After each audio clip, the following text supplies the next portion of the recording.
Pascal Bourgault s'apprête à nous rejoindre pour la chronique culture de 64 minutes. On commence par un extrait de La Machine de Turing, une pièce écrite et jouée par Benoît Solès, qui est notre invité. Regardez.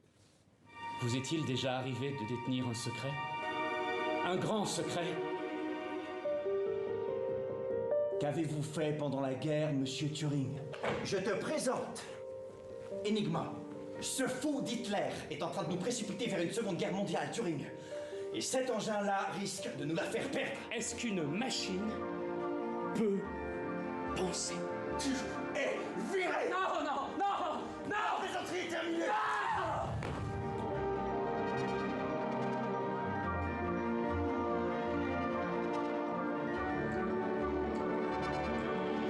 Allez, Christopher! Il faut que tu y arrives, c'est maintenant! Maintenant! Maintenant!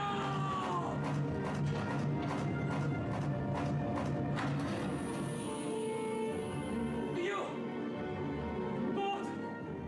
Bonsoir Pascal. Bonsoir et Mohamed. bonsoir Benoît Solès. Merci d'être avec nous. Bienvenue à vous sur TV5 Monde. Vous avez écrit et vous jouez La Machine de Turing, qui a reçu 4 Molières tout de même. Et vous êtes le premier artiste à avoir reçu le Molière de l'auteur et du comédien à la fois. C'était en 2019 et aujourd'hui votre pièce est toujours à l'affiche. Comment expliquez-vous ce succès phénoménal ? Alors je pense que, merci de m'inviter, je pense que le succès, il vient avant tout, et ça doit me rendre modeste, de l'histoire même d'Alan Turing qui est extraordinaire. Après, on a sans doute bien fait notre travail, on a fait un spectacle, je crois, qui est exigeant, qui est populaire, mais s'il y a un mot qui doit être le vecteur qui accompagne le succès, c'est le mot émotion. C'est une pièce qui intéresse les gens, mais surtout qui les frappe dans une émotion très forte. Il n'y a qu'à regarder la sortie des spectateurs, on voit qu'ils sont interpellés, qu'on a parlé à leur tête et beaucoup à leur cœur aussi, je crois. Alors en 2 mots, on va expliquer qui est Alan Turing. C'est un mathématicien britannique et qui est le premier à décrypter la machine Enigma, qui est la machine créée par les nazis pour crypter leurs messages secrets. On va regarder un petit extrait pour mieux comprendre. Il s'agit d'une machine électromécanique que les Allemands utilisent pour coder chacun de leurs messages. En pressant sur une touche, correspondant à une lettre de l'alphabet, un courant électrique envoie un signal dans un réseau complexe de fils, additionnant 3 roues crantées appelées rotors. Il tourne un nombre défini de fois, puis le courant allume une nouvelle touche, correspondant à une nouvelle lettre, la lettre codée. Mais à chaque nouvelle pression, les rotors changent d'alignement, modifiant d'autant la transposition cryptographique. 60 positions par rotor pour 26 lettres de l'alphabet, soit 26 fois 26 fois 26 égale 17 567 possibilités, il me manque une pièce. plus un tableau de connexion comportant 10 câbles reliant 20 lettres 2 par 2, 20 lettres étant permutables, 6 étant inchangées, soit Plus de 150 milliards de combinaisons, il me manque une pièce. 159 pour être précis. Bref, pour eux c'est clair comme de l'eau de roche, pour nous c'est du charabia. Il n'y a Alors, pas les algorithmes. Hein. Oui. On est loin des algorithmes, mais quand même. Non, mais c'est le début. Alors surtout, le désencodage de cette machine, ça a permis évidemment de découvrir des messages secrets des nazis et de raccourcir la guerre de 2 ans, c'est vrai? Oui, cette cryptanalyse d'Enigma, comme on dit, c'était perçu par Churchill lui-même comme un enjeu majeur stratégique de la bataille de l'Atlantique et par là même de la Seconde Guerre mondiale. Churchill disait, si on arrive à lire enfin les messages secrets des nazis, on peut gagner la guerre. Si on n'arrive pas, on peut la perdre. Turing, donc, y est arrivé.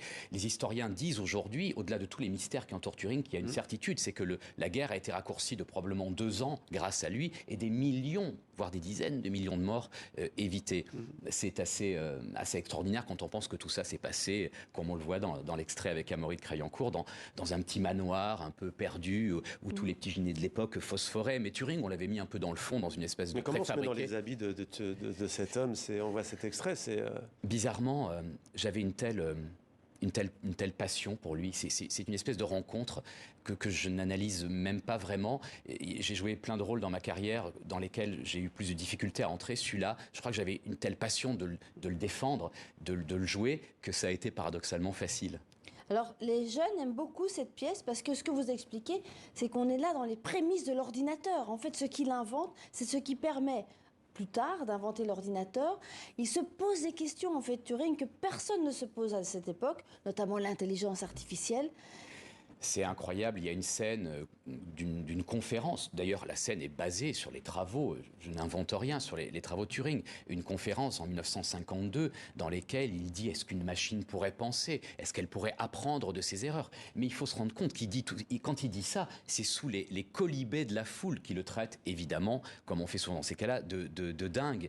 Donc les jeunes sont fascinés parce qu'ils ont dans leur poche, comme beaucoup d'entre nous, un smartphone. Ils sont très intéressés de découvrir d'où ça vient. Et je crois que la pièce, dans sa construction, dans sa narration, a flashbacké a presque un langage comme ça qui leur est compréhensible, assez clair, parce que tout simplement, la pièce est une espèce d'équation émotionnelle de Turing. Et donc, elle va vite, il y a de la vidéo, il y a de la musique. Et ça me touche qu'elle parle aux jeunes, parce que Turing adorait la jeunesse. Il disait souvent qu'il valait mieux discuter avec quelqu'un qui pouvait avoir une fulgurance plutôt que d'être dans les académismes cambridgiens. Et on a essayé de faire un spectacle à son image, intelligent, curieux, rapide. Oui, parce que c'est aussi un très beau spectacle sur la différence. C'est-à-dire que vous avez décidé de montrer un Turing dans sa subversivité, dans sa différence, puisqu'il était homosexuel. En 1885, il est condamné pour outrage aux mœurs.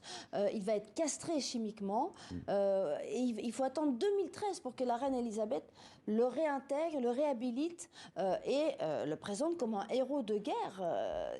C'est vrai que cette volonté militante de parler du côté très tragique, héroïque et tragique de sa vie, c'est ce qui a animé la volonté de faire ce spectacle. Ce spectacle est un hommage avant tout à Alan Turing, et au-delà, comme vous l'avez dit, parce qu'il était certes homosexuel, mais il était bègue, selon moi, autiste, Asperger, bref, il faisait tout différemment, il aimait différemment, il parlait différemment, il pensait différemment. Et souvent, quand on est différent, on est stigmatisé pour ça. Donc la pièce, au-delà de lui, invite à réfléchir au regard que l'on porte sur la différence des autres, et peut-être aussi même au regard que l'on porte sur nos propres différences. Est-ce qu'on est prêt pour être accepté à les revendiquer, ou au contraire à les atténuer? Quel sentiment laisse-t-il juste en Europe, en quelques mots? Vous disiez que quand on parlait de la Hongrie, vous alliez jouer en Slovénie, cette pièce? La pièce se joue actuellement dans une mise en scène slovène. Je trouve ça d'ailleurs extrêmement frappant eu égard au voisin Orban.